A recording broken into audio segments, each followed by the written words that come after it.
Hi guys, welcome back to my channel. I'm glad you guys are back for a brand new video. This week we're going to be making a delicious recipe, my grandma style, how to make nopalito salad. Back in Mexico, we would live in El Rancho, a very small town that had a lot of cactuses.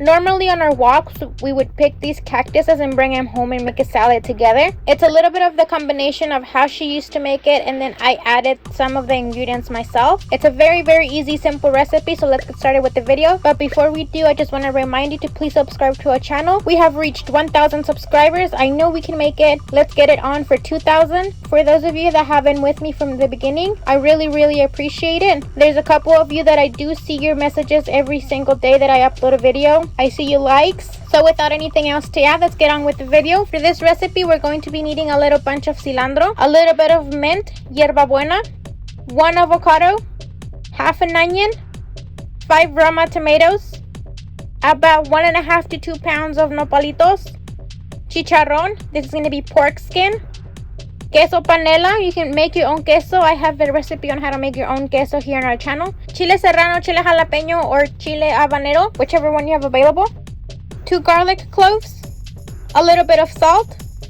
So let's get started with this recipe. We're going to start off by cutting our nopalitos. Make sure that you cut them into however size you want. For me and how my grandma taught me how to do it was cut it into small little squares. The size doesn't matter for this recipe, however you want to cut them. Some people like to cook them first directly on the fire, like when you're making carne asada. Wherever you put your meat on, you can also put your nopalitos. Have them get cooked and then cut them later on. You can also do that. It brings a little bit more of the flavor. But since today we're going to be making an easy, quick recipe, we're going to be cutting them first and then cooking them. Make sure that you really inspect your nopalitos very carefully, because sometimes they have little espinas that if you eat that's going to mess with your intestines. I believe espinas is thorns in English. I'm not really exactly sure on the name, but it's those little pointy things that cover the nopal, so be very careful with them. Once we're done cooking them, we're going to be putting it on a pot. Add 1 garlic clove, about 1/4 of an onion, a little pinch of salt, 3 Roma tomatoes, and your chiles, whatever kind of chile you have available. A lot of people like to put water on this, but I don't. The cactus releases its natural water, so with that natural water that it releases, that's going to be cooked with it. We're going to cover this and put it on the stove on medium heat. While our nopalitos are cooking, we're going to get started with the pico de gallo. We're going to start off by cutting our onion. We're going to be using to make our pico de gallo. We're also going to cut a little piece of onion. This is going to be for the salsa that we're going to be making, so we're going to get that aside with the onion and the garlic for our salsa for later on. We're going to start off peeling our onion. Make sure we get all the bad parts out, and then we're going to be cutting them very finely. As you guys know, I don't like the taste of onion very strong, so I'm going to be cutting it as finely as I can. Once we have our onion ready, we're going to get started with the tomatoes. My boyfriend doesn't like the taste of tomatoes, but he does eat it, so if they're cut very finely, he can eat them. So we're going to be cutting our tomatoes very finely as well. Once we have our tomatoes already cut, we're going to get started with the cilantro. Make sure you wash your cilantro and all of our vegetables before cutting them. We're going to be taking off the ends that we don't need, and then we're going to be slicing.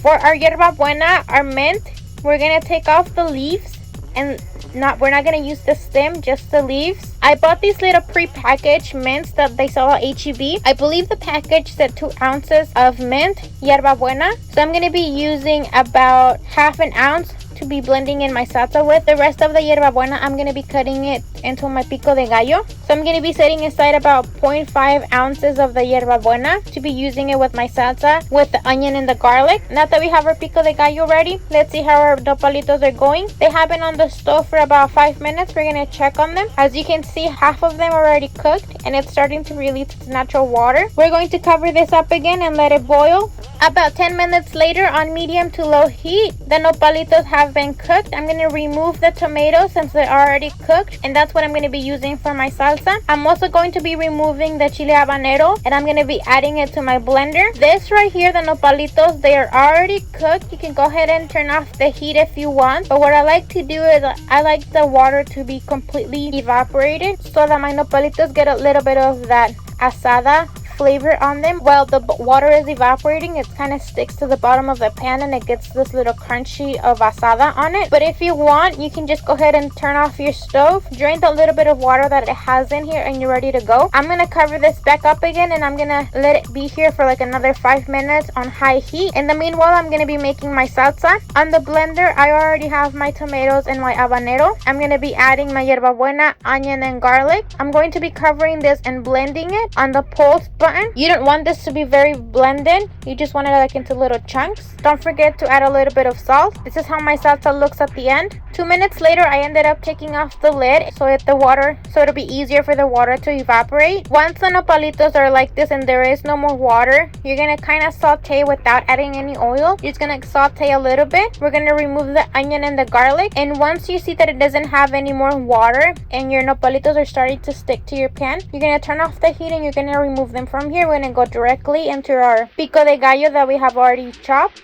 We're going to be adding our nopalitos, all of them. You want to add them while your nopalitos are still hot. That way they can kind of cook the tomatoes and the onions that are in there with the little steam that it has on there. So we're going to add it directly on that, and we're going to mix very, very well so everything gets evenly incorporated. Once we have mixed very well, we're going to be adding little by little our salsa. Depending on how spicy you want it, you want to add less or you want to add more. You also don't want this dish to be very liquidy, so don't add a lot of salsa to this. We're going to mix. Try your salad before adding more salt or more salsa. If you feel like it needs more of either one, you can go ahead and add it at this time. I'm going to be adding a little bit more salsa. Continue mixing very well, and this salad is done. To this point is how my grandma taught me how to do it. This is what we would eat when we would go on walk. We would get home and make this dish. This is her recipe. You would get a tortilla fresh out of the comal, handly made. You would get your nopalitos, put it on a taco. It would be the best thing ever. For my remix, I add a little bit of chicharrón and a little bit of queso fresco with some slices of avocado. You don't have to add all of this. Like I said, you can just go ahead and make it that way, but I feel like it brings out a little bit of the combination of everything mixed together. What I normally do is I would incorporate all these 4 ingredients together: the nopalito salad, the chicharrón, the avocado,